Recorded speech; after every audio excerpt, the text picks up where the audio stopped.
ठीक है। तो लास्ट क्लास में हम लोग दूसरे क्वेश्चन पर बात कर चुके थे, क्वाड्रेटिक क्वेश्चन क्या था ये हम लोग पढ़ चुके थे। ठीक है, आज हम लोग को पढ़ना है मेकिंग ऑफ कॉन्स्टिट्यूशन संविधान का निर्माण। तो टॉपिक डाल लीजिए संविधान का निर्माण। तो पूरी वो ध्यान से देखिए कि संविधान का निर्माण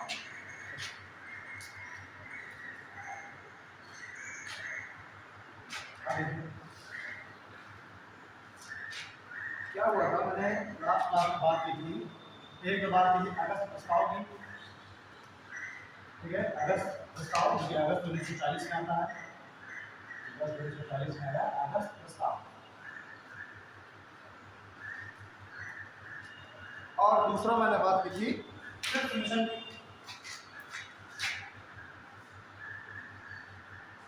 फिफ्थ मिशन ये आता था मार्च 1942।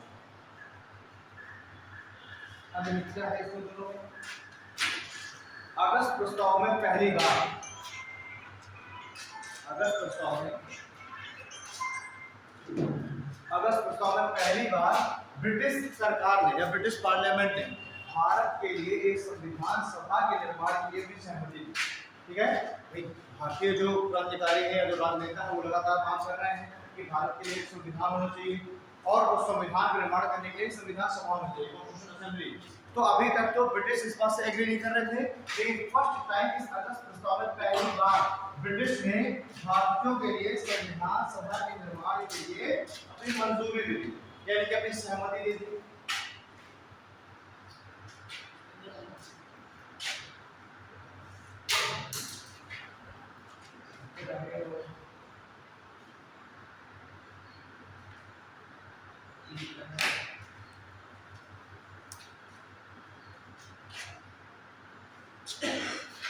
कौन टीचर ऐसे लिखता है यार भाई, मैं देखता हूँ हर एक क्लास के मार्कर जो है बिल्कुल खराब हो जाते हैं।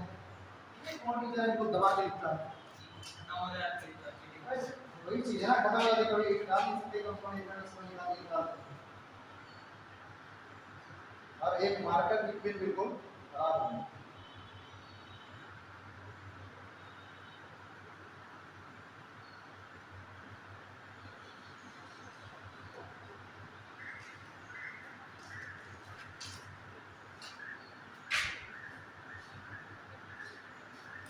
अगस्त प्रस्ताव में क्या हुआ, पहली बार संविधान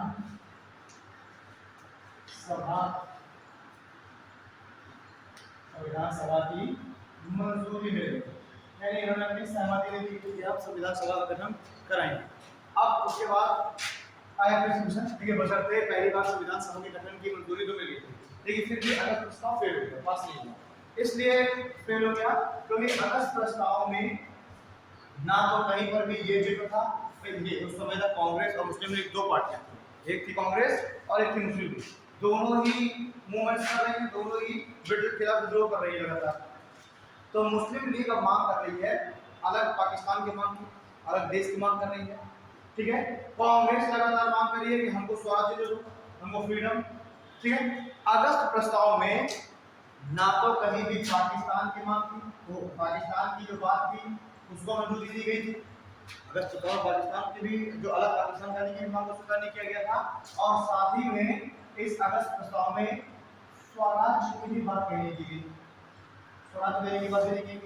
यानी इस अगस्त प्रस्ताव में कहा गया कि हम आपके लिए संविधान सभा का गठन करा देंगे, संविधान बन जाएगा, लेकिन भारत एक डोमिनियन स्टेट है, भारत के डोमिनियन स्टेट का दर्जा देने की बात की गई। डोमिनियन स्टेट मतलब होता है कि राष्ट्रपति नहीं होगा, राष्ट्रपति की जगह पर ब्रिटिश क्राउन होगी, जो ब्रिटेन की जो शासिका है वो होगी, सरकार आप अपनी चुनिए, लेकिन राष्ट्रपति की जगह पर कौन होगा, क्राउन होगा। तो ये होगा डोमिनियन स्टेट। तो यहाँ पर डोमिनियन स्टेट की बात मान ली गई थी, लेकिन स्वराज्य की बात नहीं मानी गई थी। और कांग्रेस क्या करी, कांग्रेस स्वराज्य मांग रही थी। मुस्लिम लीग मांग रही है अलग देश। तो इन दोनों की मांग स्वीकार नहीं किया गया। तो ना तो कांग्रेस ने अगस्त प्रस्ताव को स्वीकार किया और ना ही मुस्लिम लीग ने अगस्त प्रस्ताव को स्वीकार किया। यानी अगस्त प्रस्ताव क्या हो गया, ये सफल नहीं हुआ, फेल हो गया। अब अगस्त प्रस्ताव के बाद अगला प्रस्ताव लाया गया ब्रिटिश क्यों परेशान है भारतीयों से थोड़ा सा सुलह करने के लिए, क्योंकि इसी समय चल रहा सेकंड वर्ल्ड वॉर, द्वितीय विश्व युद्ध, और द्वितीय विश्व युद्ध में ब्रिटिश भारतीयों का समर्थन चाहते हैं। ठीक, भारतीय कह रहे हैं कि पहले हमारी मांगे पूरी करो, फिर हम तुम्हारा समर्थन करेंगे, सेकंड वर्ल्ड वॉर में मदद करेंगे। फिर इसलिए किसी भी तरीके से ब्रिटिश भारतीयों का समर्थन चाह रहे हैं, भारतीयों को अपने फेवर में लाना चाह रहे हैं, इसीलिए वो संविधान सभा देने की मांग पर एग्री हो गए। वरना अभी तक संविधान सभा भी नहीं बनवा रहे हैं, डोमिनियन स्टेट का दर्जा देने के लिए मान गए, तो अभी तक डोमिनियन स्टेट भी नहीं दे रहे। अब आया क्रिप्स मिशन। इस क्रिप्स मिशन के जो अध्यक्ष थे वो थे स्टैफोर्ड क्रिप्स। स्टैफोर्ड क्रिप्स, इनकी अध्यक्षता में एक और आयोग बनाया गया कि जाओ और जाकर के भारत में मुस्लिम लीग और कांग्रेस को एक ही मंच पर लाओ और दोनों को एकजुट करके या ब्रिटिश का समर्थन करो। तो क्रिप्स मिशन भारत आया। इस क्रिप्स मिशन ने कहा कि ठीक है, हम भारत को स्वराज्य देंगे, भारत को स्वतंत्रता देंगे, लेकिन आफ्टर वर्ल्ड वॉर, जब द्वितीय विश्व समाप्त हो जाएगा उसके बाद हम भारतीयों को हम स्वराज्य दे देंगे, उन्हें फ्री कर देंगे, स्वतंत्र कर देंगे, संविधान सभा का निर्माण करेंगे। लेकिन इस क्रिप्स मिशन ने कहीं पर भी पाकिस्तान की प्रथा करने की मांग मानी गई, स्वराज देने की बात मानी गई, लेकिन युद्ध खत्म होने के बाद आफ्टर सेकेंड वर्ल्ड वॉर तो कांग्रेस ने कहा कि आप कोई भी ऐसा आप एक प्रारूप बनाएं, आप नियम इसको बताएंगे किस तरीके से आप सत्ता का हस्तांतरण करेंगे। आपने सिर्फ क्या कह दिया कि सेकेंड वर्ल्ड वॉर के बाद फ्री करेंगे, ठीक है, लेकिन उसका एक पूरा एक सिस्टमैटिक वे में आप फोटो पेश करिए किस तरीके से आप करेंगे, हम कैसे मान लें आपकी बात। तो ना तो कांग्रेस ने क्रिप्स मिशन के साथ सहमति जताई और ना मुस्लिम लीग ने, यानी आखिरकार क्या हुआ, ये क्रिप्स मिशन भी फेल हो गया। क्रिप्स मिशन भी क्या हो गया, फेल हो गया, ठीक है। अच्छा, इसी क्रिप्स मिशन के बारे में जो आप एक चीज आप एग्जाम में पूछ लिया जाता है, महात्मा गांधी ने इस क्रिप्स मिशन को कहा है बाद की तारीख का चेक, यानी post dated cheque. Post dated cheque क्यों कहा है, क्यों, तो इस बात के लिए आश्वासन दिया गया कि जो वर्ल्ड वॉर खत्म हो जाएगा तब हम स्वराज्य देंगे। अभी नहीं, कांग्रेस कही अब अभी स्वतंत्र कर दीजिए हमको, तो हम बरसात ही कह रहे नहीं जो वर्ल्ड वॉर खत्म हो जाएगा था। तो ये क्या पोस्ट डेटेड चेक बाद की तारीख का चेक, ठीक है। बशर्ते ये क्रिप्स मिशन फेल। और जब क्रिप्स मिशन फेल हो गया तो अब आता है मोस्ट इंपॉर्टेंट कैबिनेट मिशन। आएगा कैबिनेट मिशन। इस कैबिनेट मिशन की जो स्थापना है या कैबिनेट मिशन जो है ये बनाया गया 1945 में ब्रिटिश पार्लियामेंट की संसद में। और इस कैबिनेट मिशन में इसका भी उद्देश्य वही है जो इनका उद्देश्य था कि कुछ भी करके भारतीयों को अपने पक्ष में लाओ। अब ये 1945 आते रहते तो वर्ल्ड वॉर समाप्त होने की कंडीशन में परिस्थिति में है, लेकिन ब्रिटेन की जो हालत है बहुत खराब हो चुकी है। ब्रिटेन की हालत क्या होती है, बहुत खराब हो चुकी है ब्रिटेन की हालत। अब जीत तो गया है ब्रिटेन वाला जो पक्ष है, ब्रिटेन अमेरिका यूएसए वाला जो साइड है ना, रशिया वाला, जीत तो गया है, लेकिन इनकी अर्थव्यवस्था बहुत ज्यादा कम हो चुकी है। तो इनको लग रहा था कि ऐसा ना हो कि भारतीय कहीं विद्रोह न कर दें और हमारी वैसे भी हालत खराब है तो हमको वहां से भागना पड़े, तो जाते जाते बिजली अलग हो जाए, क्योंकि अब इस कंडीशन में ये नहीं था कि भारतीय विद्रोह को रोक पाते। तो इनको लगा कि इससे पहले कि हमको मार के भगाए, पहले ही असली में तो कहने की हो जाए कि हमने इनको स्वतंत्र कर दिया। तो ये अब कुछ भी करके भारतीयों को स्वतंत्र करने के प्लानिंग में लगे, तो कैसे करके भारतीयों को स्वतंत्र करो और समेट के यहाँ से निकलो, क्योंकि अब इस स्थिति में नहीं ब्रिटिश की जो इतने बड़े क्षेत्र को कंट्रोल कर सके, ठीक है। इन्हें लग रहा था कि ये कंट्रोल करने के चक्कर में कहीं वहाँ ब्रिटेन वाला क्षेत्र है वहीं हमारे ऊपर कहीं कोई अटैक कर दे, क्योंकि वहाँ पर फ्रांस ब्रिटेन इनकी बहुत बिल्कुल दुश्मनी चल रही है। तो इनको लग रहा था कहीं यार वहीं पर हमारा ही क्षेत्र नाम से है, तो ये सोच रहे थे कि यहाँ से समेट करके वापस, ठीक है। इसीलिए ये सब परेशान है और कैबिनेट मिशन की स्थापना करने की 1945 का उद्देश्य वही है कि भारतीयों को, दोनों पार्टियों को एक मुद्दे एक उसमें लाओ ट्रैक पर, ठीक है, सलाह मशवरा करके स्वतंत्रता को सौंप दो, इनका एक संविधान सभा बनवा दो और निकलो यहाँ से, ठीक है। कैबिनेट मिशन को दी गई जिम्मेदारी कि आपको एक ही दोनों को एक मंच पर लाना है। और कैबिनेट मिशन में 3 सदस्य हैं। जो कैबिनेट मिशन है आयोग में 3 सदस्य, एक सर पैट्रिक लॉरेंस, दूसरे थे यही स्टैफोर्ड क्रिप्स जो पर भारत पहले आ चुके हैं, स्टैफोर्ड क्रिप्स, और तीसरे हैं एवी अलेक्जेंडर। ये 3 सदस्य हैं, 3 सदस्यीय आयोग भारत लिया। ये आयोग भारत आया मार्च 1946 में, स्थापना हुई 1945 में, मार्च 1946 में ये भारत आया। और भारत आने के इसका काम है कि जो वायसराय है भारत में, उस वायसराय की मदद करना भारत को स्वतंत्र करने में या फिर सत्ता के स्थानांतरण ट्रांसफर ऑफ पावर में वायसराय की हेल्प करना, ठीक है। तो मार्च 1946 में भारत आया और मई 1946 में इसने अपनी रिपोर्ट प्रस्तुत की। इसने रिपोर्ट यानी किस तरीके से हम सत्ता का स्थानांतरण करेंगे, कैसे हम संविधान सभा का गठन कराएंगे, ये सारी रिपोर्ट इसने मई 1940 में दी। ठीक, और अपनी रिपोर्ट में कैबिनेट मिशन ने कहा कि हाँ ठीक है, भारत के लिए संविधान सभा का तो गठन होना ही है, लेकिन अब संविधान सभा के सदस्यों का होगा चुनाव। संविधान सभा का गठन होगा तो उसमें कुछ सदस्य होंगे जो चुने जाएंगे और वही सदस्य बनाएंगे संविधान। तो इन्होंने कहा कि क्योंकि भारत की जो आबादी है वो है लगभग 39, लगभग 39.5 करोड़ आबादी थी, तो इन्होंने कहा कि प्रत्येक 10 लाख जनता पर एक सीट निर्धारित कर दी जाए। इन्होंने कहा कि 10 लाख जनसंख्या का जो प्रतिनिधित्व है वो एक संविधान सभा में एक मेंबर करेगा। तो सबके सब पूरी जनता को चुनी जाएगी संविधान सभा में, कुछ सदस्य जाएंगे, जैसे पार्लियामेंट में हम देखें, हम कुछ सदस्यों को चुनकर भेजते हैं पार्लियामेंट में, हम अपने लिए कानून बनाने के लिए। ठीक है, तो इन्होंने कैबिनेट मिशन ने कहा कि 10 लाख जनता पर एक सीट तय कर दी गई और टोटल जनता लगभग 39 करोड़ जनसंख्या है, तो इस तरीके से टोटल जो सीटें हैं संविधान सभा की वो तय कर दी गई 389। ठीक है, इन्होंने क्या कहा कि संविधान सभा में कुल 389 सीटें होंगी, 389 सदस्य चुन के जाएंगे संविधान सभा में और भारत के लिए संविधान बनाएंगे। क्लियर? ओके, लेकिन इन सीटों को भी इन्होंने बांटा कुछ हिस्सों में। भारत में देखिए, भारत में कुछ क्षेत्र ऐसे हैं जो कि डायरेक्ट जिसमें ब्रिटिश का शासन है, यानी ब्रिटिश के अधीन के राज्य हैं। कुछ क्षेत्र ऐसे हैं, देखिए कुछ में तो वाइसराय यानी स्टेट्स, कुछ ऐसे क्षेत्र हैं जिन पर सीधे ब्रिटिश क्राउन के नियंत्रण में, जैसे आजकल होती है यूनियन टेरिटरी, स्टेट में होती है विधानसभा यानी मुख्यमंत्री, लेकिन कुछ होते हैं यूनियन टेरिटरी संघ शासित क्षेत्र जिस पर नियंत्रण सीधे राष्ट्रपति का होता है, वहां पर मुख्यमंत्री नहीं होता, वहां पर उपराज्यपाल लेफ्टिनेंट गवर्नर अपॉइंट किया जाता है या उपराज्यपाल अपॉइंट किया जाता है और वो सीधे राष्ट्रपति को रिपोर्ट करता है। यानी वहां पर कानून बनाना कुछ भी करना सीधे केंद्र सरकार के नियंत्रण होता है, राष्ट्रपति का। तो ऐसे ही भारत में भी कुछ ऐसे क्षेत्र थे जो कि ब्रिटिश नियंत्रण में थे, ये ब्रिटिश अधीन क्षेत्र राज्य थे, कुछ संघ प्रिंसली स्टेट थे, है ना, हम कह सकते हैं चीफ कमिश्नरी मुख्य आयुक्त थे, ठीक है, जैसे यूनियन टेरिटरी, और कुछ थे जो देसी राजे रजवाड़े थे। ये देसी राजे रजवाड़े जो भारत में थे लगभग 650 देसी राजे रजवाड़े थे। तो इन्होंने सीटों को बांट दिया। अब कैसे बांटा? इन्होंने कहा कि 389 कुल सीटें हैं 389, इन 389 में इन्होंने कहा कि 292 जो सीटें हैं ये मिलेंगी ब्रिटिश प्रांत को। ब्रिटिश के जो प्रांत हैं उनसे 292 सीटें चुन करके आएंगे और 11 ब्रिटिश प्रांत हो समय।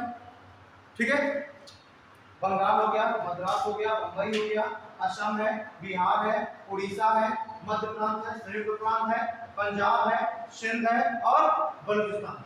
बलूचिस्तान है उत्तर पश्चिमी प्रांत। तो ये 11 प्रांत हैं कुल टोटल। क्लियर? तो इन 11 प्रांतों से 292 सीटें चुन करके आनी थी, यानी इलेक्शन होना था।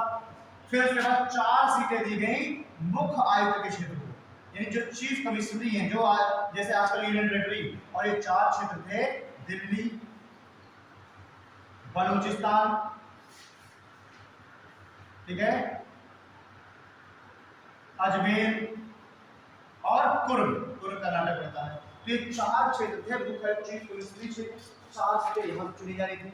और उसके बाद बची 93, तो 93 जो सीटें हैं ये चुनी जा रही थी देसी रजवाड़ों से, जो देसी राजा रजवाड़े हैं उनसे आने की 93 सीटें। और ये जो सीटें हैं इन पर इलेक्शन नहीं होना था, इन पर होना था नॉमिनेशन, मनोनयन, यानी कि जो राजा हैं, राजा रजवाड़े हैं, वो अपने में से ही आपको ही खुद किसी को चुन करके देते हैं। ठीक है, और कुल देसी जो रजवाड़े थे उस समय लगभग 650 देसी रजवाड़े थे, लेकिन चूंकि जो सीटें हैं तो जनसंख्या के आधार पर तय ना, तो हो सकता है किसी रजवाड़े में 2 लाख जनता हो, किसी में 1.5 लाख है, तो टोटल मिला के 8-9 रजवाड़े मिल करके होगी 10 जनसंख्या, वो मिल करके एक सीट चुनेंगे, एक व्यक्ति चुनेंगे। तो इस तरीके से 650 रजवाड़े मिलकर के कितने सदस्य चुनेंगे? 93, और बाकी 292 + 4 296 व्यक्तियों का चुनाव होगा। तो अब अगर आपसे एग्जाम में पूछा जाए कि संविधान सभा में कुल कितनी सीटों पर चुनाव होगा, कुल कितनी सीटें थी 389, लेकिन अगर पूछा जाए कुल कितनी सीटों पर इलेक्शन होना था, कितना पर होना था? 296 था। ठीक है, इन पर होना था इलेक्शन, यानी ये बाई इलेक्शन भरी जानी थी। और ये जो है दिनांक पे ये बाई नॉमिनेशन भरी जाएगी। इलेक्शन मतलब चुनी जाएगी और नॉमिनेशन मतलब किसी वजह से अपॉइंट कर दिया जाएगा। राजा किसी को कहेगा आप हमारी तरफ से आप लेंगे, ठीक है, तो उसमें जनता नहीं चुनेगी, उसमें सीधा चौड़े जो राजा चुनेंगे, ठीक है। इतनी सीटें निर्धारित की गई, अब इन सीटों को भरा जाता, ठीक। तो इनके लिए क्या हुआ, टोटल ये चुनाव होना था 296 सीटों में चुनाव होना है। अब जब 296 सीटों में चुनाव होना है तो इसमें कांग्रेस भी अपने मेंबर उतारेगी, अपने सदस्य उतारेगी चुनाव में, मुस्लिम लीग भी उतारेगी और बहुत सारे छोटे छोटे पार्टियां बनी वो भी उतारेगी, कुछ निर्दलीय लोग भी खड़े होंगे, ठीक है। तो इस तरीके से हुआ इस संविधान सभा का चुनाव। अब देखिए संविधान सभा के चुनाव में जो भाग वोट करेंगे वो आम जनता वोट नहीं कर सकती कि हम आप जैसे आप आज लोकसभा विधानसभा चुनाव में हम आप चाहते हैं और वोट करते हैं, इस पर आम जनता नहीं वोट कर सकती। इसमें वोट करेंगे जो इन ब्रिटिश प्रांत में, सबसे पहले ब्रिटिश प्रांत में होंगे विधानसभा के चुनाव। इन ब्रिटिश प्रांतों में क्या होंगे, विधानसभा के चुनाव होंगे और विधानसभा के जो सदस्य हैं वही संविधान सभा के सदस्यों को चुनेंगे। जैसे अगर आज वर्तमान में हम देखें तो राज्यसभा होती है, राज्यसभा के सदस्य को चुनाव में हम भाग नहीं लेते, तो उसमें कौन भाग लेता है, विधानसभा के सदस्य जो एमएलए हैं, विधायक। तो जो एमएलए और विधायक हैं वो पार्टिसिपेट करते हैं इसके चुनाव में, राज्यसभा के चुनाव। यानी एक तरीके से अप्रत्यक्ष चुनाव हो गया ना, वो डायरेक्ट जनता ने नहीं चुना, लेकिन फिर भी जनता के द्वारा चुने हुए व्यक्ति ने चुना। हमने चुना विधायक को और विधायक ने हमारे बिहार पर चुना राज्यसभा के सदस्य को, तो राज्यसभा का चुनाव कैसा हो गया, अप्रत्यक्ष चुनाव। वैसे ही ये जो चुनाव हो रहा था, इसका चुनाव ये भी होना था अप्रत्यक्ष, इनडायरेक्ट इलेक्शन होना था, अप्रत्यक्ष चुनाव। और इसमें जो इलेक्टोरल कॉलेज है, जो निर्वाचन मंडल है, जो मतदान करेंगे वो कौन होंगे, वो होंगे ये जो प्रांत है, ठीक है, प्रांतों में चुने हुए प्रतिनिधि, प्रांतों में चुने हुए प्रतिनिधि। तो यानी कि संविधान सभा का चुनाव कराने से पहले कौन सा चुनाव कराना पड़ेगा, प्रांतों कराना पड़ेगा ना। संविधान सभा के सदस्य कौन चुन रहा है, प्रांतों के जो राज्य हैं 11 ब्रिटिश प्रांत, उन्हीं के सदस्य चुन रहे हैं ना, एमएलए विधायक गवर्नर। तो इसलिए संविधान सभा का चुनाव कराने से पहले किसका चुनाव कराना है, प्रांतीय विधानसभा का। तो प्रांतीय विधानसभा के चुनाव हो गए अप्रैल मई 1946, अप्रैल मई 1946 में हो गए प्रांतीय विधानसभा के चुनाव। अब प्रांतीय विधानसभाओं के जो सदस्य हैं वही अब चुनेंगे संविधान सभा के सदस्यों को। तो जुलाई अगस्त 1946 में हुए संविधान सभा के चुनाव।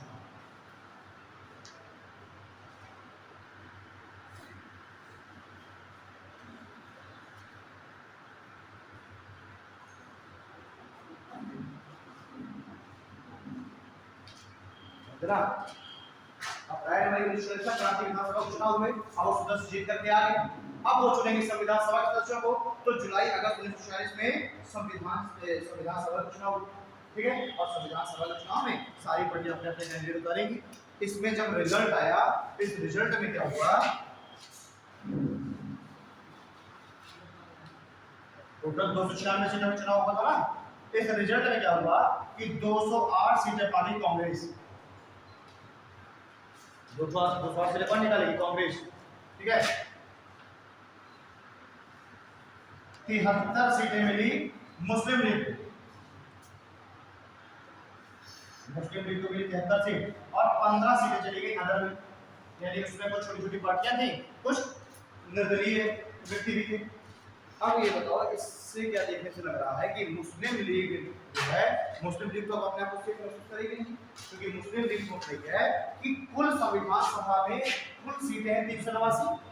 तो मान लीजिए अगर किसी कानून को लेकर के कांग्रेस और मुस्लिम लीग में मतभेद हो गया तो वहां पर होगा चुनाव, वही हाथ खड़े करो, जो अगर 50% प्लस एक व्यक्ति आधे से ज्यादा लोग जिस तरफ होंगे वही मान लिया जाएगा। तो मुस्लिम लीग ने सोचा क्या कांग्रेस में तो अकेले 200 सदस्य हैं भाई, 389 का अगर 390 का हम आधा नहीं निकालें तो कितना होता है, 495 तो बहुमत मिल गई 195 और कांग्रेस के पास कितनी सीटें 208। तो मुस्लिम लीग को लगा कि हमारे तो यहाँ पर पक्ष, हमारा तो कोई ध्यान नहीं देगा, हम कैसे कैसे थक जाएंगे, लेकिन जो वही होगा कानून बनेगा जो कांग्रेस चाहेगी, मुस्लिम लीग करना ये तो लाजमी है। मुस्लिम लीग सोचेगी कि हमारा तो वहाँ पर कोई ख्याल ही नहीं रखेगा, है ना, हमारी बात ही नहीं कोई सुनेगा, ज्यादा होगा देखेंगे कि भाई चुनाव करा लो और चुनाव में बहुमत किसको मिलेगा, कांग्रेस को। तो जो भी कानून चाहेगी कांग्रेस वही कानून बनेगा।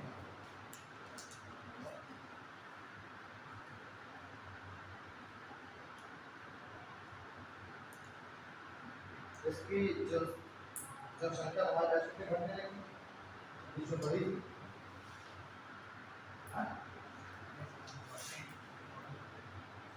इसमें स्टेट बढ़ी थी,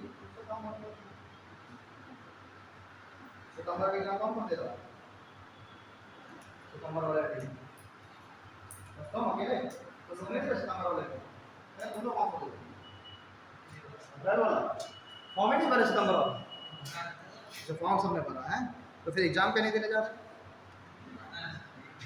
तो मैं कह रहा हूँ सितंबर के कौन दे रहा, कोई नहीं कर रहा उसमें अलावा तुम लोग अभी इस साल इंटर हुआ है, तो इसी साल इंटर है, तो अब कितना चांस है, कितना अगला साल का और चांस है, बस एनडीए में थोड़ा है कि तो 4-6 साल का चांस मिलता है एनडीए यही है, इंटर पास हुए कि आप दौड़ में शामिल हैं, थोड़ा सा लेट किए कि आप दौड़ से बाहर हैं तो समझे, ये वो नहीं है एसएससी और लेखपाल कि 40 साल तक भरते रहो लेखपाल में, चलो जब तक जो है शरीर में हिम्मत है, ठीक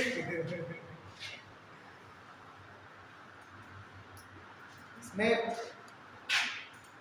यही बोल रहा हूँ, देखिए सबसे अच्छा है एनडीए के एग्जाम के लिए जब बच्चा 10th से बिल्कुल आफ्टर 10th को बिल्कुल पीओटी हो जाएगी एनडीए में जाना है और उसी समय से तैयारी स्टार्ट कर देते, वही बच्चे का सिलेक्शन रेशियो अच्छा है भी वर्तमान। देख जो बच्चा 10th के बाद ही सोच लेता है कि मुझे एनडीए में जाना है तो वो अपना अच्छा 11-12 वो उसी हिसाब से ही तैयारी करता है, उसी समय तैयारी चालू करता है उसी दौरान। और जब बच्चा 12th के बाद फिर आओ फिर 5-6 महीना निकालने के बाद एक अटेम्प्ट देने के बाद जो एपी हो उसके बाद धीरे धीरे यूनिवर्सिटी तो फिर तो उसको अपना बेसिक मजबूत करने में समय लग जाता है और क्लास होगा, ठीक है। अभी भी जो लोग अभी इसी साल सब किस का इसी साल आपका बता दो इसी साल का 20 का मैं नहीं आप पढ़ा था तुम लोग पिछले साल का 21 का आप लोगों का इसी साल का दोनों का, इस साल के अलावा और इससे जस्ट पहले का किसका है तुम्हारा और किसका है 2022 के अलावा 21 का इंटर किसका तुम्हारा भी है 21 का इंटर है ना, हाँ तो चार्ज कितने बच्चे तुम्हारे, डेट ऑफ बर्थ क्या 5 है 4 है तो यही सितंबर में जनरल अलाउंस करो तुम्हारा, चलिए अप्रैल वाला है डेट अभी वो डेट ऑफ बर्थ काउंट कर लेना कितना पहुंच रहा है, ठीक है। फॉर्म भरते समय आपकी एज होनी चाहिए 18.5 साल, ध्यान देना, और ज्वाइनिंग के समय आपकी एज 19.5 साल, 19.5 ना मान के भाई, फॉर्म भरने के समय 18.5 और ज्वाइनिंग के समय 19.5, ज्वाइनिंग के समय अगर 19 साल और 7 महीने हो गए तो बाहर, और फॉर्म भरते समय अगर 18 साल 7 महीने हो गए तो हमें नहीं भरते, ठीक है जी। तो जो लोग भी एनडीए फोकस कर रहे हैं बस फोकस कर लो, क्योंकि 1 साल के अलावा ज़्यादा समय नहीं है, ठीक है। एक साल एक्टिव नहीं, दूसरे साल एक्टिव हो जाएंगे, दूसरा तीसरा, फिर आईएएस में नहीं एक्टिव होगा तो पीएसएस में एक्टिव हो जाएंगे, 40 साल का समय मिलता है। कैटेगरी वाइज अगर रिजर्वेशन है तो बढ़िया 46 साल तक समय मिलता है, तो फिर समय क्या आता है लड़का होता है दोनों एक ही सेंटर में दोनों का एग्जाम पड़ गया, दोनों बढ़िया जा रहे हैं पापा और बेटा, ये भी कंडीशन आ जाती है, तो उसमें बहुत बढ़िया, इसमें समय नहीं है, ओके। तो यहाँ तक की बात होगी। अब जब कांग्रेस को ज्यादा सीटें मिली तो मुस्लिम लीग ने क्या कर दिया, इसका बहिष्कार कर दिया कि हम तो मिलने नहीं रहे, हम संविधान सभा में शामिल नहीं होंगे, क्योंकि उसको तो समझ में आ गया कि हमारी कोई बात मानेगा नहीं वहाँ पर, ठीक है, हमारी कोई भी बहुत ज्यादा वो नहीं जाएगी, तो इसलिए क्या करते हैं मुस्लिम लीग ने संविधान सभा का बहिष्कार किया, ठीक है। अब जब इसने बहिष्कार किया, अच्छा ये भी था कि आप जब संविधान सभा गठन हो जाएगा और चुनाव भी हो गए तो ये कहा गया कि एक इंटरिम गवर्नमेंट बनानी चाहिए, एक अंतरिम सरकार भी ब्रिटिश ने कहा तो एक अंतरिम सरकार बना, उसमें राष्ट्रपति के स्थान पर हमारा गवर्नर जनरल होगा, तो वाइसराय होगा, जो कि अभी कुछ समय तुमको लग जाएगा सीखने में, ट्रेंड होने में। तो एक्चुअली में इंडियन गवर्नमेंट इसलिए बनाई गई थी कि देखिए भारत को स्वतंत्र करने का तो पूरा वो तैयार हो गया था कि भारत को स्वतंत्र नहीं करने का सपना, लेकिन अब जब तक भारत स्वतंत्र नहीं कर दिया जा रहा है तब तक इन लोगों को सरकार चलाने का क्या दे दिया जाए, तजुर्बा दे दिया जाएगा, एक्सपीरियंस दे दिया जाएगा। तो 1946 में कह दिया गया, सितंबर 1946 में, भैया एक इंडियन गवर्नमेंट बना लो, अपने एक मंत्री उसमें शामिल कर लो और सरकार चलाओ। तो जब तक हम 2 साल अभी नहीं जा रहे हैं, ये पहले 1947 में भारत बना, तो ये देखिए जब तक हम 2 साल नहीं जा रहे हैं तब तक हम तुमको मॉनिटर करेंगे, तुमको सिखाएंगे कि कैसे देश चलाया जाता है, चले जाएंगे हम, तुम घबरा जाओ, चलाना पाओगे।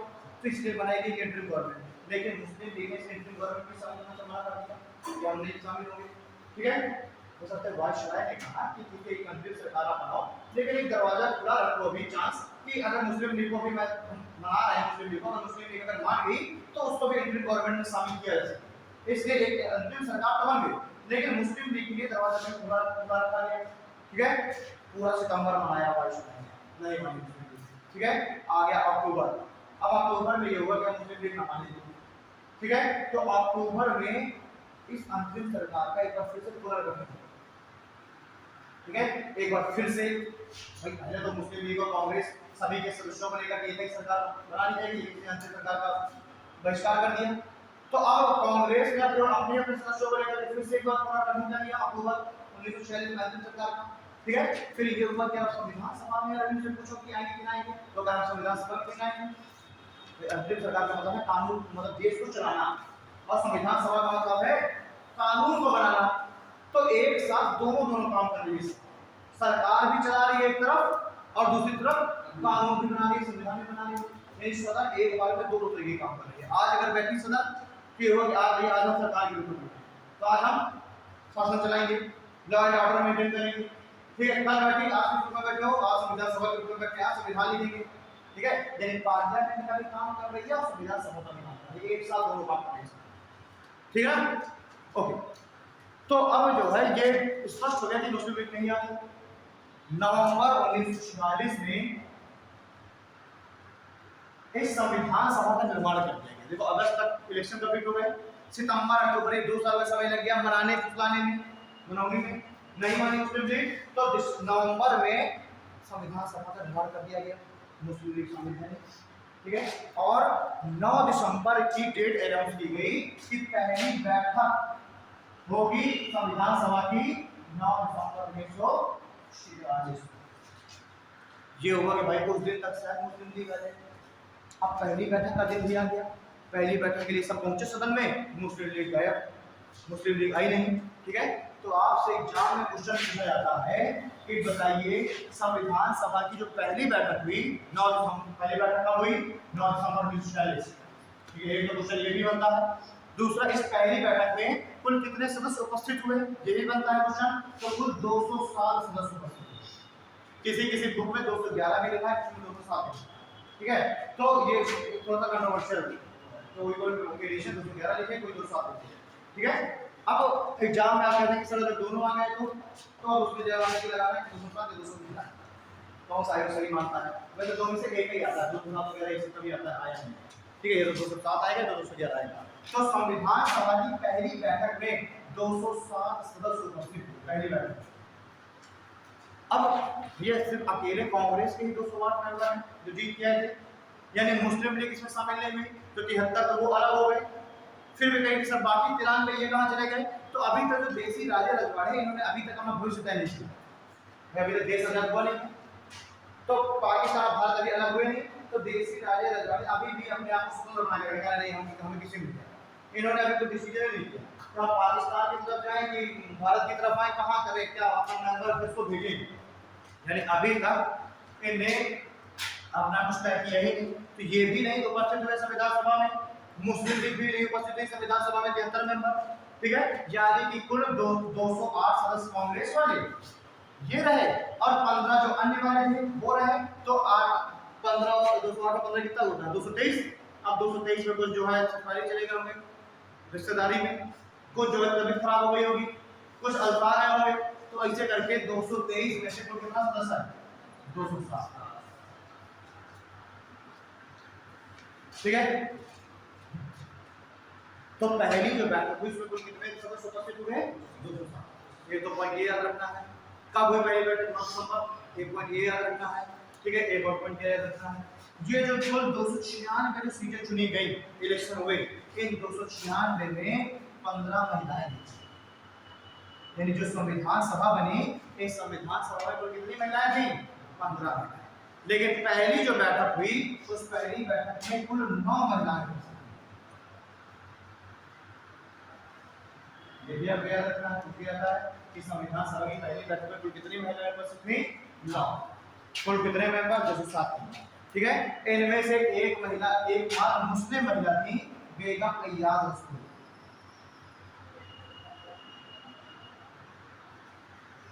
बेगम अय्याज रसूल, ये क्या है? ये एकमात्र मुस्लिम महिला संविधान सभा। ठीक है जी।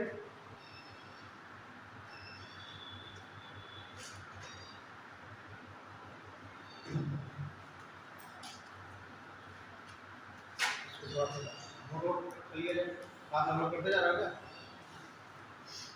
बीच वाले बने 3 नोट कर रहे हैं, 2 भी नोट करना है, अभी सब नोट करना है। कहाँ से हमको लोड करना है? कैबिनेट मिशन से।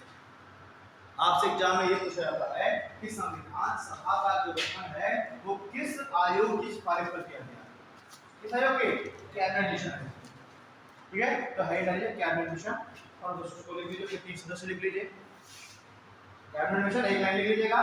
कैबिनेट मिशन के सुझाव पर ही, कैबिनेट मिशन के सुझाव पर ही संविधान सभा गठित है। कैबिनेट मिशन के सुझाव पर ही संविधान सभा का गठन किया गया।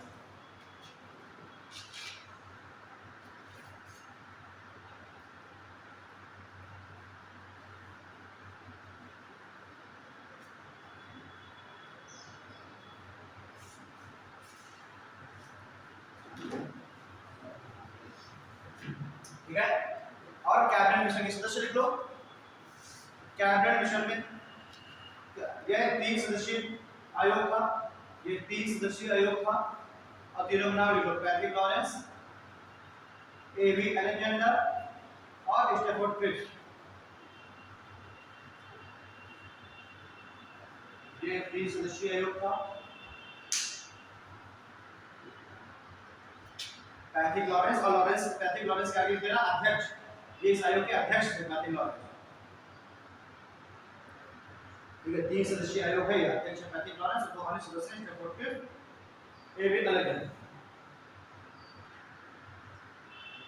ठीक है, अगर अच्छे से देखिए, इस आयोग, ये आयोग मार्च 1946 में भारत आया। ये आयोग मार्च 1946 में भारत आया। यह आयोग मार्च 1946 में भारत आया, और मई 1946 में इस आयोग ने अपनी रिपोर्ट प्रस्तुत की, और मई 1946 में इस आयोग ने अपनी रिपोर्ट प्रस्तुत की।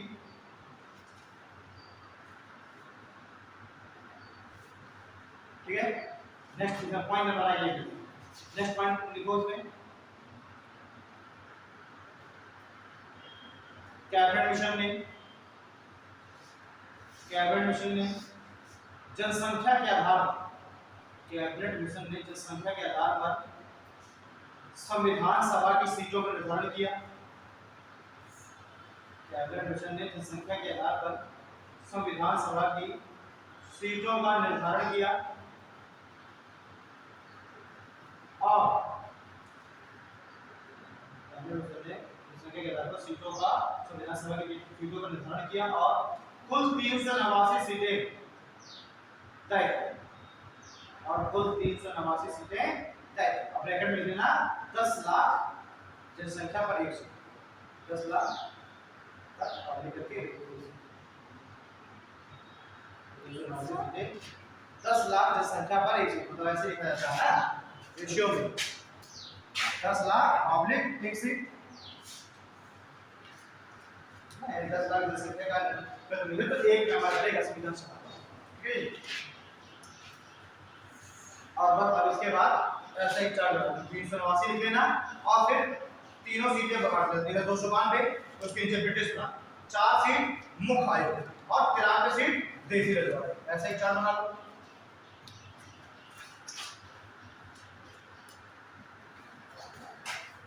ऐसे चार्ट बना लो, इससे क्लियर हो जाएगा किसको कितनी सीटें मिली। 292 सीटें, 4 और 93, 93 के लिए देसी रजवाड़े। ठीक है, इधर लिखना मुख्य आयुक्त, मुख्य आयुक्त क्षेत्र, और मुख्य आयुक्त क्षेत्र में ब्रैकेट में लिख देना दिल्ली, अजमेर, बलूचिस्तान और कुर्ग। ठीक है, इधर लिख देना 11 ब्रिटिश प्रांत। 292 सीटें कहां से हो गई? 11 ब्रिटिश प्रांत से। बलूचिस्तान का क्या है? बलूचिस्तान कुर्ग, कुर्ग, कुर्ग।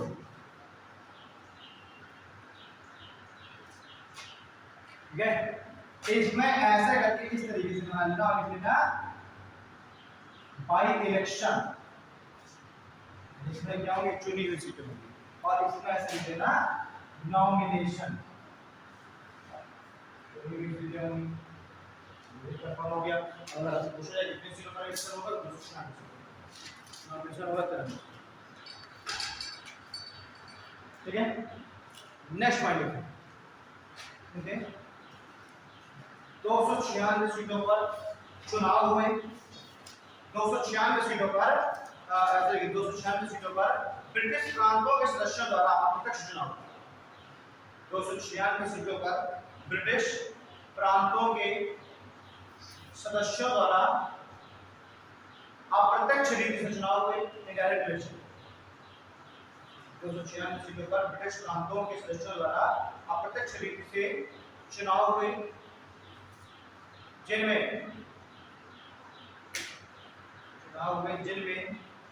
208 सीटें कांग्रेस, इसमें 208 सीटें कांग्रेस को,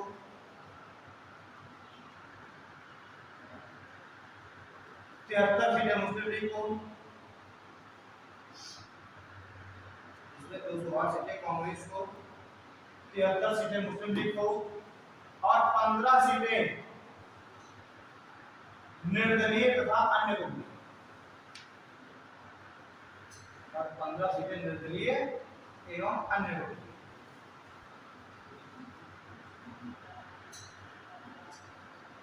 ठीक है, पैराग्राफ चेंज। ठीक है, मुस्लिम लीग ने संविधान सभा का बहिष्कार कर दिया। मुस्लिम लीग ने संविधान सभा का बहिष्कार कर दिया और अंतरिम सरकार तथा संविधान सभा में मुस्लिम लीग ने संविधान सभा का बहिष्कार कर दिया और अंतरिम सरकार तथा संविधान सभा में शामिल होने से मना कर दिया, और अंतरिम सरकार तथा संविधान सभा में शामिल होने से मना कर दिया।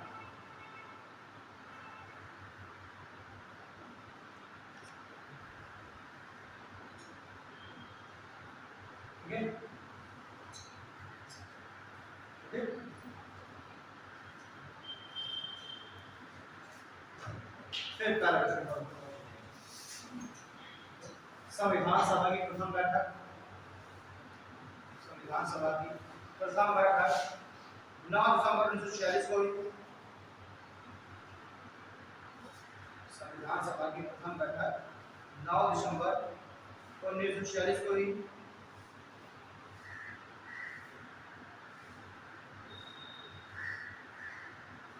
संविधान सभा की प्रथम बैठक 9 दिसंबर 1946 को हुई, जिसमें मुस्लिम लीग उपस्थित नहीं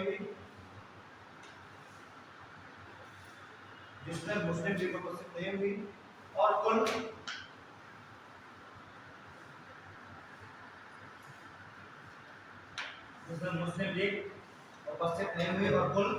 207 सदस्य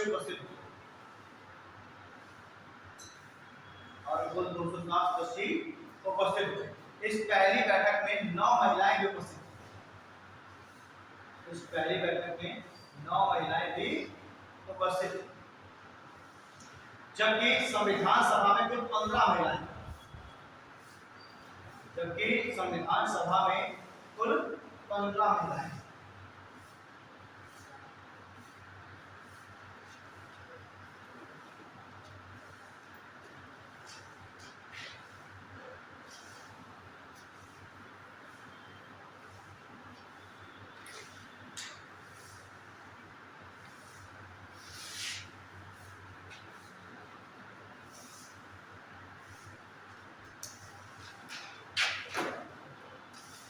पहली बैठक हुई 9 दिसंबर 1946, ठीक है। 207 मेंबर शामिल हैं, मुस्लिम लीग है नहीं, देसी रजवाड़ी है। ओके, अब कोई भी देखिए सदन की कार्यवाही अगर चलानी है, एक बैठक हुई यानी कुछ ना कुछ कार्यवाही होगी, कुछ ना कुछ एजेंडा तय करना होगा, तो किसी भी सदन की कार्यवाही के लिए एक प्रिजाइडिंग ऑफिसर होना चाहिए, एक किसी अधिकारी होना चाहिए, यानी एक अध्यक्ष होना चाहिए, ठीक है। तो अब यहाँ पर होगा कि भैया अगर कार्यवाही करनी है तो कोई ना कोई एक अध्यक्ष बनाया जाए। अब अध्यक्ष बनाने के लिए अभी तक कोई अध्यक्ष का चुनाव तो हुआ नहीं, तो ये एक परंपरा चली आ रही है, अभी भी चली आ रही है। जब भी कोई लोकसभा नहीं चुन के आती है तो एक प्रिजाइडिंग ऑफिसर चुन लिया जाता है, ठीक है। उसे हम कहते हैं अस्थायी अध्यक्ष, प्रोटेम स्पीकर कहते हैं। क्या कहते हैं उसे? प्रोटेम स्पीकर, प्रोटेम स्पीकर कह देते हैं या फिर अस्थायी अध्यक्ष कह देते हैं। अभी भी वर्तमान में हर नई लोकसभा में पहले दिन प्रोटेम स्पीकर चुना जाता है, ये प्रोटेम स्पीकर सभी सदस्यों को शपथ दिलाता है और फिर स्थायी अध्यक्ष का चुनाव करवाता है और उसके बाद अपने पद से इस्तीफा दे देता है, ठीक है, और नया अध्यक्ष संभालता है कुछ। तो यहाँ पर भी ऐसा हुआ, 9 दिसंबर को सबसे पहले प्रोटेम स्पीकर चुना गया, प्रोटेम स्पीकर यानी अस्थायी अध्यक्ष चुना गया। और ये किसको चुना जाए, तो इस सदन के सबसे जो सीनियर मेंबर थे वो थे सच्चिदानंद सिन्हा, सच्चिदानंद सिन्हा। तो सदन के सबसे वरिष्ठ सदस्य सच्चिदानंद सिन्हा को चुना गया अस्थायी अध्यक्ष। तो आपसे पूछा जाता है कि इस पहली संविधान सभा की पहली बैठक में अस्थायी अध्यक्ष किसे चुना गया? सच्चिदानंद सिन्हा। अब सच्चिदानंद सिन्हा ने सभी सदस्यों को जो उधर उपस्थित थे इन सभी सदस्यों को शपथ दिलाई और स्पीकर का चुनाव कंडक्ट कराया, स्थायी अध्यक्ष का चुनाव कंडक्ट कराया और सभी सदस्यों से कहा कि जो भी स्पीकर पद पर खड़ा होना चाहता है वो अपना अपना आवेदन मेरे पास भेजे, ठीक है। और कुल 3 आवेदन अध्यक्ष बनने के लिए कुल 3 आवेदन है, जिनमें से एक आवेदन को स्वीकार कर लिया गया, वो था राजेंद्र प्रसाद। राजेंद्र प्रसाद के आवेदन स्वीकार कर लिया गया और राजेंद्र प्रसाद को ही बनाया गया संविधान सभा का स्थायी अध्यक्ष, ठीक है। और दूसरी बैठक हुई 11 दिसंबर को, पहली हुई 9 को और दूसरी बैठक हुई 11 दिसंबर को। इस बैठक में राजेंद्र प्रसाद को सदन का स्थायी अध्यक्ष घोषित कर दिया गया। राजेंद्र बन गए, राजेंद्र प्रसाद बन गए सदन के स्थायी अध्यक्ष, परमानेंट स्पीकर। ओके, तो ये भी आपसे पूछा जाता है कि बताइए राजेंद्र प्रसाद संविधान सभा के स्थायी अध्यक्ष कब बने? तो दूसरी बैठक 11 दिसंबर 1946। सभी सदस्यों का तो ऑलरेडी सब शपथ हो गई थी, अब ये बनेगा स्थायी अध्यक्ष। अब क्या होगा, ये हो कि सदन की कार्यवाही को आगे बढ़ाया जाए। तो अगली डेट दी गई 13 दिसंबर की। कहा गया कि 13 दिसंबर को नहीं 12 दिसंबर को बेसिकली क्या हुआ, इसका चुनाव वगैरह अनाउंस किया गया। सभी सदस्यों ने अपना अपना इंट्रोडक्शन लिया, यानी कि पूरी सदन को वो किया गया, क्या कहते हैं मतलब एक इनॉग्रेशन फंक्शन टाइप में पूरा सभी सदस्य अपनी स्पीचें दी एक्सेट्रा ये सब। और फिर डिसाइड किया गया 13 दिसंबर से अब सदन की कार्यवाही को आगे बढ़ाया जाएगा। 13 दिसंबर से क्या किया जाएगा, सदन की कार्यवाही को आगे बढ़ाया जाएगा, ठीक है। 13 दिसंबर के दिन ही तीसरी जो बैठक कब हुई? 13 दिसंबर, पहली 9, दूसरी 11, तीसरी 13, कुल 12 बैठक हुई है संविधान सभा में। संविधान सभा कुल 12 बैठक हुई है, ठीक है। तीसरी बैठक है 13 दिसंबर। इस 13 दिसंबर की बैठक में जवाहरलाल नेहरू ने उद्देश्य प्रस्ताव प्रस्तुत, इसे कहते हैं इंग्लिश में ऑब्जेक्टिव रेवोल्यूशन, उद्देश्य प्रस्ताव या ऑब्जेक्टिव रिवोल्यूशन, ठीक है। अब इसमें क्या हुआ, ऑब्जेक्टिव रिवोल्यूशन मतलब उद्देश्य मतलब कि हम किस ऑब्जेक्टिव के साथ, किस उद्देश्य के साथ हम आगे बढ़ रहे हैं। इस सब इनका मकसद क्या है, संविधान बनाना, तो उद्देश्य प्रस्ताव का मतलब है कि संविधान बनाने के लिए हम किस उद्देश्य को लेकर के चल रहे हैं, क्या क्या चीजें हमें संविधान में शामिल करनी है, यही सब कुछ तो होगा। तो यानी इस उद्देश्य प्रस्ताव में बहुत सारी चीजें थी कि हम जब अपने भारतीयों को स्वतंत्रता दिलाएंगे, उनके अधिकार दिलाएंगे, भारत को अखंड रखने का काम करेंगे, भारत की स्वतंत्रता के लिए हम कानून बनाएंगे, यही सब बातें थी। तो जवाहरलाल नेहरू ने उद्देश्य प्रस्ताव प्रस्तुत किया और यही उद्देश्य प्रस्ताव बाद में जाकर के संविधान का प्रियम्बल बना। ये जो ऑब्जेक्टिव विषय है, उद्देश्य प्रस्ताव है, यही आगे जाकर के भविष्य में क्या बन जाएगा, संविधान की प्रस्तावना जो हम प्रियम्बल पढ़ते हैं। ठीक है, तो आपसे पूछा जाता है कि बताइए संविधान की जो प्रस्तावना है वो कौन सा रेवोल्यूशन है, क्या, तो बताइए ऑब्जेक्टिव रेवोल्यूशन जो कि पास किया गया था जवाहरलाल नेहरू के द्वारा, पेश किया गया है 13 दिसंबर को, प्रस्तुत किया गया सदन में, लेकिन सदन ने अभी उस उद्देश्य प्रस्ताव को स्वीकार नहीं किया। सदन ने इस उद्देश्य प्रस्ताव को स्वीकार नहीं किया, क्यों? क्योंकि सदन अभी भी इंतजार कर रही है बिल्कुल कल के फैलाए मुस्लिम लीग, तो उसे लगा कि मुस्लिम लीग अभी है नहीं और अकेले को कांग्रेस ही काम करना अच्छा नहीं लगता, तो मुस्लिम लीग हो सकता है आ जाए। ठीक, तो इन्होंने अभी भी ऑब्जेक्टिव रेवोल्यूशन को नहीं पेश किया, फाइनलाइज किया, उसे स्वीकार नहीं किया और अभी भी इन्होंने कहा कि एक बार और फाइनल बात करते हैं मुस्लिम लीग से। फाइनल ने बात की मुस्लिम लीग भी नहीं है, और जब नहीं आई तो 22 जनवरी 1947 को ये जो उद्देश्य प्रस्ताव है क्या कर लिया गया, ये स्वीकार कर लिया गया। ये उद्देश्य प्रस्ताव सदन ने क्या कर लिया, उसको स्वीकार। तो जिससे भी पूछा जाता है, एक तो उद्देश्य प्रस्ताव कब प्रस्तुत किया गया सदन में 13 दिसंबर, उद्देश्य प्रस्ताव को कब लागू कर दिया गया, स्वीकार कर लिया गया 22 जनवरी 1947।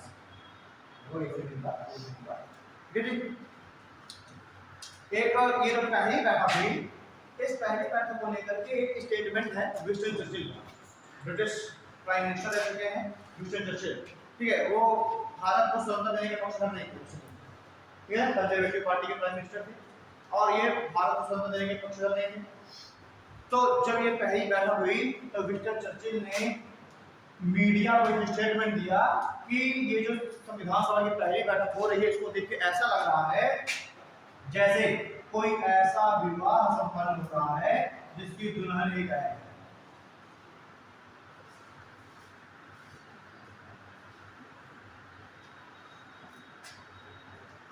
शादी में क्या दो पक्ष चाहिए और यहाँ संविधान सभा में कितना पक्ष, एक पक्ष चाहिए कांग्रेस।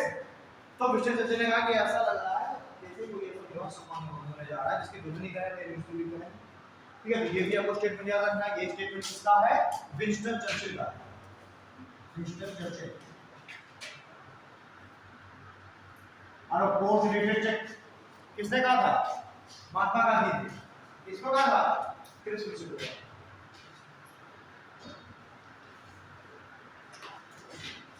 ठीक है,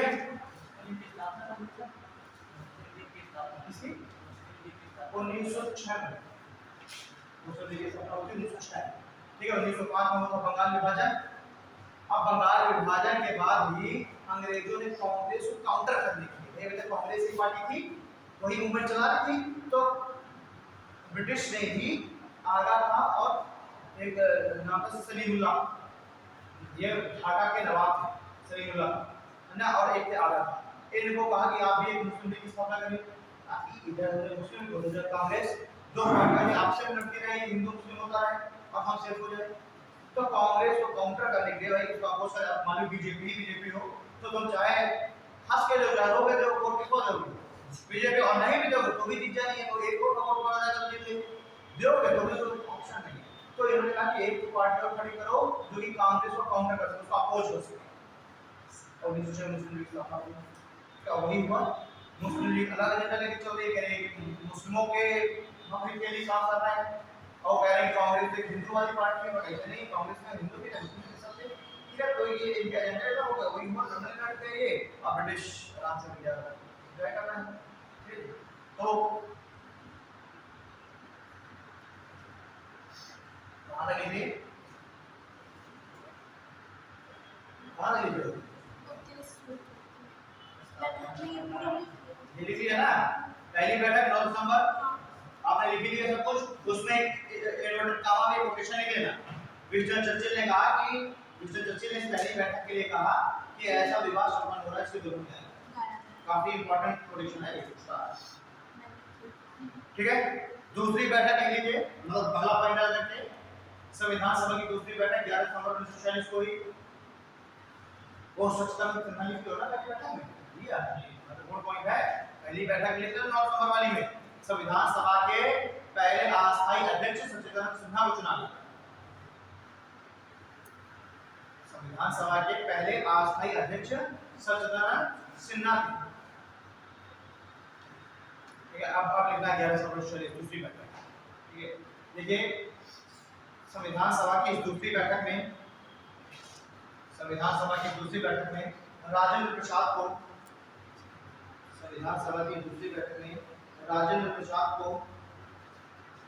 स्थायी अध्यक्ष चुना गया।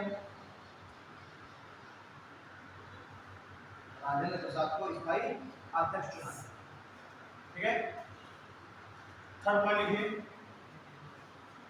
13 सितंबर 1946 को जवाहरलाल नेहरू ने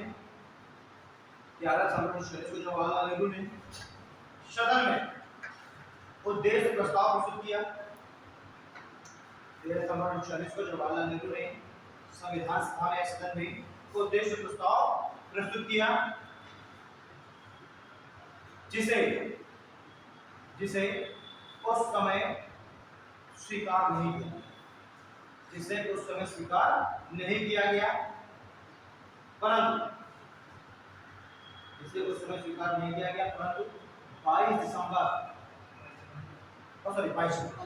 22 जनवरी 1947 को यह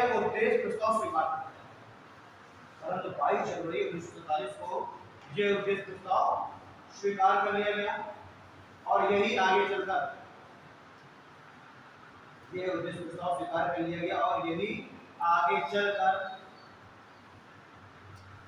प्रस्तावना का आधार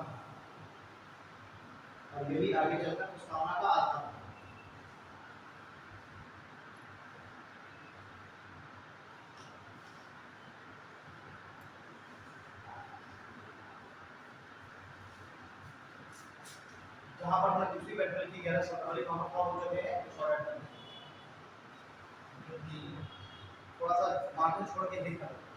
ठीक है, वहां पर एक पॉइंट ये लिखिए संविधान सभा के संवैधानिक सलाहकार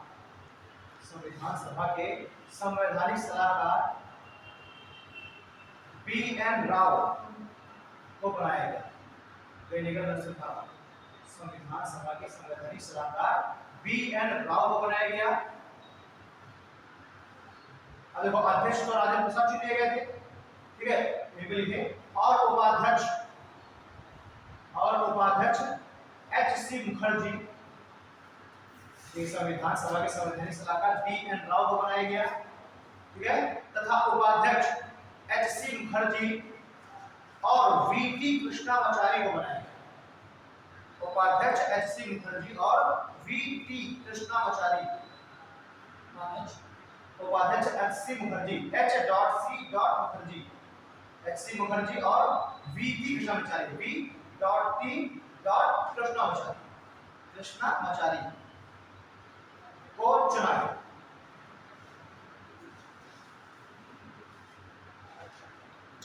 ठीक है, अब देखिए जो डॉक्टर बी.एन. राव है वो संविधान सभा के सदस्य नहीं है। अगर आपसे कोई कभी पूछ लेंगे कि क्या डॉक्टर बी.एन. राव संविधान सभा के सदस्य है? नहीं, उनको बनाया गया संवैधानिक सलाहकार, चुनाव नहीं लड़े।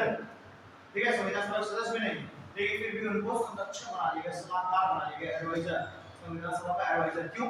क्योंकि डॉक्टर बी.एन. राव एक आईसीएस अधिकारी थे, इंडियन सिविल सर्विसेज के अधिकारी थे, और जो इंटरनेशनल कोर्ट ऑफ जस्टिस है जिसका मुख्यालय कहाँ है? जिनेवा में, द हेग। ठीक है, सब स्विट्जरलैंड का हेग, तो इंटरनेशनल कोर्ट ऑफ जस्टिस में अभी अगर हम अनुमान देखें तो 9 जज होते हैं। ठीक है, और हर एक देश को मौका मिलता है कि भाई कुछ समय तक इसका चल रहेगा, इसका चल रहेगा, इस तरीके से चेंज होते रहते हैं। ठीक है, अलग-अलग देशों के लिए आते हैं। ये जो डॉक्टर बी.एन. राव है ये भारत की तरफ से भेजे गए इस इंटरनेशनल कोर्ट ऑफ जस्टिस के जज भी थे। ठीक है, रिटायर्ड जज थे, तो तो अब चूंकि इंटरनेशनल कोर्ट ऑफ जस्टिस के जज है तो इनको हर एक देश के संविधान के बारे में नॉलेज है। जो जज होता है उसको तो अपने देश के संविधान के बारे में नॉलेज अच्छा होता ही है ना। अब ये तो इंटरनेशनल कोर्ट ऑफ जस्टिस के जज, अंतरराष्ट्रीय न्यायालय के जज, तो इनको बहुत सारे देशों का संविधान पता होगा, तो इनको बना दिया कि संविधान सभा का सदस्य। अब इनने क्या किया, लगभग 60 देशों का संविधान का अध्ययन, और उन 60 देशों के संविधान का अध्ययन करके उन सबसे कुछ चीजें चुन के जो अच्छी लगी सब कुछ चुन कर एक ड्राफ्ट तैयार किया, एक डायरी तैयार कर ली, फाइल तैयार कर ली, एक ड्राफ्ट तैयार कर लिया। और अब बीएन राव ने डॉक्टर राजेंद्र प्रसाद को ये सलाह दी कि आप ऐसा करिए, आप एक ड्राफ्ट कमेटी बनाइए, ठीक है, ड्राफ्ट कमेटी बनाइए, यानी एक प्रारूप समिति बनाइए, और उस प्रारूप समिति का काम संविधान लिखना नहीं है। जो बीएन राव ने जो प्रारूप तैयार किया है, इस प्रारूप की जांच करना है, ठीक है, इस प्रारूप की ड्राफ्टिंग करना है, मतलब कि क्या कुछ चीज मतलब उसकी जांच करेंगे, पढ़ेंगे, लोगों से संशोधन मांगेंगे, सुझाव मांगेंगे, ठीक है, कुछ चीजें उसमें ऐड करेंगे, कुछ चीजें हटाएंगे। तो ड्राफ्ट तैयार किसने किया है? बीएन राव। सारी मेहनत पूरा प्रॉपर इसके लिए बीएन राव, और बाद में ड्राफ्ट कमेटी को जिम्मेदारी दी गई कि उसकी ड्राफ्टिंग करें, काट छांट, ठीक है। 13 नंबर वाली बात हो गई, कारण से देखिए डॉक्टर बी एन राव ने लगभग 60 देशों के संविधानों की, डॉक्टर बी एन राव ने लगभग 60 देशों के संविधानों का अध्ययन करके, लगभग 60 देशों के संविधानों का अध्ययन करके संविधान का एक प्रारूप तैयार किया, अध्ययन करके संविधान का एक प्रारूप तैयार किया, और ये प्रारूप तैयार किया, और इस पर विचार करने के लिए, और इस प्रारूप पर विचार करने के लिए डॉक्टर राजेंद्र प्रसाद से, संविधान सभा के अध्यक्ष है ना, और इस ड्राफ्ट पर विचार करने के लिए डॉक्टर राजेंद्र प्रसाद से एक प्रारूप समिति, डॉक्टर राजेंद्र प्रसाद से एक प्रारूप समिति के निर्माण का, एक प्रारूप समिति के गठन का सुझाव दिया, और इस प्रारूप की जांच के लिए डॉक्टर राजेंद्र प्रसाद को एक प्रारूप समिति यानी ड्राफ्ट कमेटी के निर्माण का सुझाव दिया, ठीक है। इसी के आगे एमपीसी में पॉइंट आएगा, इसी में लिख लीजिए। 29 अगस्त 1947 को, 29 अगस्त 1947 को एक प्रारूप समिति का गठन किया गया। 29 अगस्त 1947 को एक प्रारूप समिति का गठन किया गया, जिसमें कुल 7 सदस्य। 29 अगस्त 1947 को इस प्रारूप समिति का गठन किया गया, जिसमें कुल 7 सदस्य थे, ठीक है।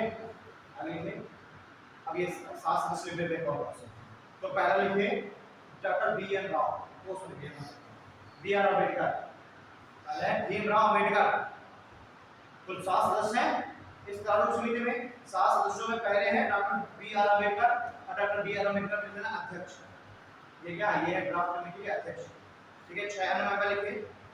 दूसरे लिखे के एम मुंशी। तीसरे लिखे अल्लादी कृष्ण स्वामी अय्यर, अल्लादी, हाँ ठीक है। पहले हैं डॉक्टर राजेंद्र प्रसाद, दूसरे हैं के एम मुंशी, ठीक है। तीसरे हैं अल्लादी कृष्ण स्वामी अय्यर, ठीक है। तीसरे हैं ये लोग हैं। अगले हैं कृष्ण स्वामी अयंगर,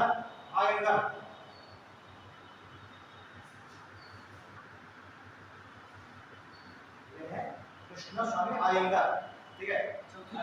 देखो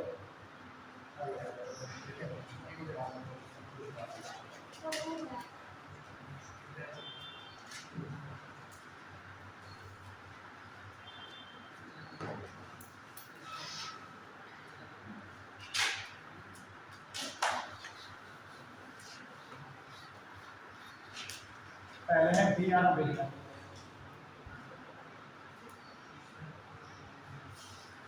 ठीक है।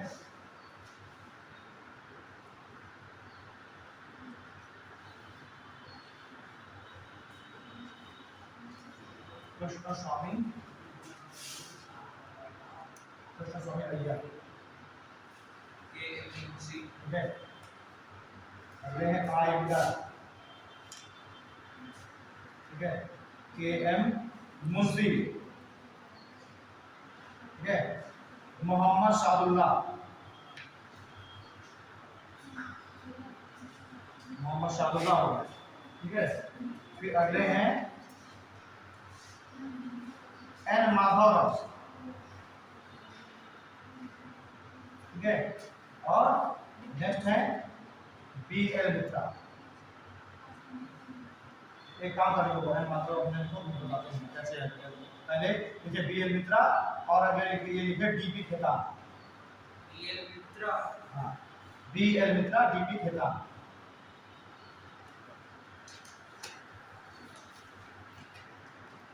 अब देखिए बी एल मित्रा को समय बाद होगा दिमाग, तो बी एल मित्रा की जगह आ गए डीपी खेतान, ठीक है। और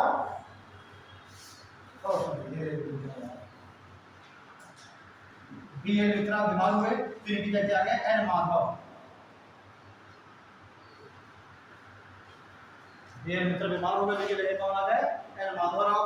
और जो डीपी खेतान है इनकी हो गई मृत्यु, इनकी जगह आ गए टी कृष्णामाचार्य, वो बोलते हैं बीटी कृष्णामाचार्य, और ये है टी कृष्णामाचार्य।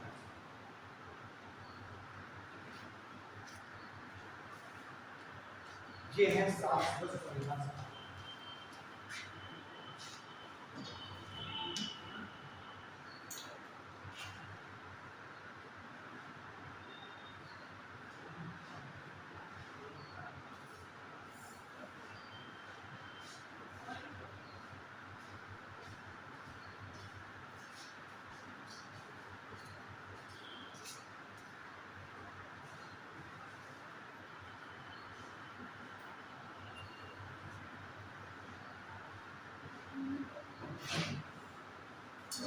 ठीक है, तो ये 7 सदस्य हो गए।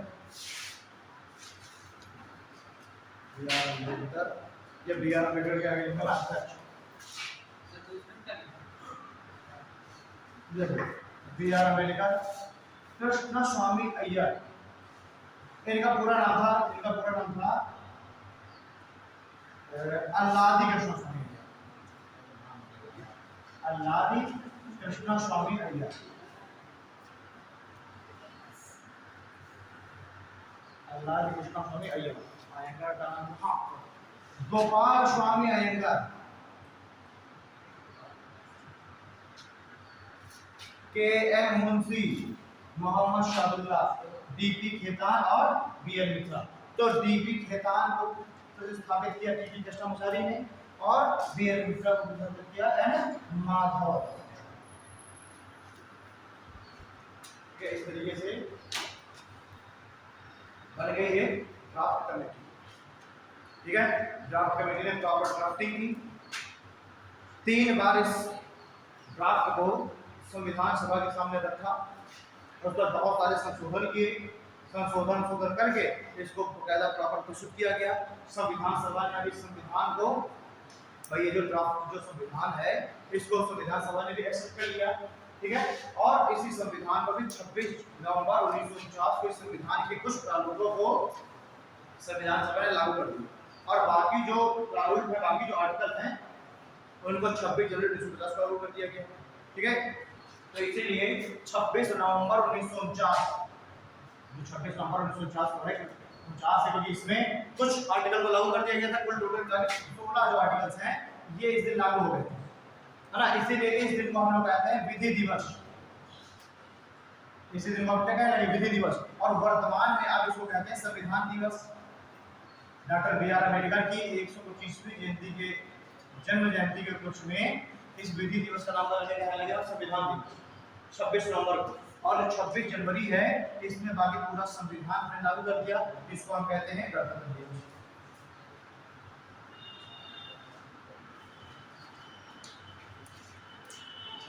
ठीक है, तो संविधान सभा की कुल इस तरीके मिला के 12 बैठकें हुई। कुल 141 दिनों तक इसने काम किया ड्राफ्ट कमेटी ने, है ना। 141 दिनों तक इसने काम किया। जब ये बैठी काम करते गए कुल 141 दिनों तक इसने बैठे की ड्राफ्ट कमेटी ने, ठीक है। 3 बार में करके इसने संविधान को पेश किया संविधान के सामने। पहले एक बार इसने पेश किया, उसमें क्या किया गया कि सारे संविधान सभा के सदस्यों को इस संविधान से इंट्रोड्यूस कराया गया कि भाई ये संविधान है, हम इसमें ड्राफ्टिंग करने जा रहे हैं। तो पहली बार जब प्रस्तुत किया ये पूछेगा कि संविधान ड्राफ्ट कमेटी ने संविधान को कितनी बार प्रस्तुत किया? 3 बार प्रस्तुत किया। पहली बार में इंट्रोडक्शन कराया गया, सभी सदस्यों की पहचान करेगी संविधान से कि भाई ये संविधान है, ये इसमें लिखा हुआ है। दूसरे बार में जनता से संशोधन मांगे गए, सभी लोगों से विचार मांगे गए। कोई अगर कोई संशोधन कराना चाहे तो बताए, लिख के भेजे। तो दूसरी बार लगभग 7,500 संशोधन प्राप्त हुए, जिनमें लगभग 28 संशोधन को शामिल किया गया, स्वीकार किया गया। और तीसरी बार में वाक्य और मात्रा संबंधी अशुद्धियां दूर की गई, ठीक है। तो 3 बार में करके संविधान को संविधान सभा के सामने प्रस्तुत किया गया। बाद में फिर संविधान, ठीक है। अब आज प्रेमबल पढ़ने का समय नहीं है, कल की क्लास में हम प्रेमबल पढ़ेंगे, ठीक है। चलो मिलते हैं कल की क्लास में।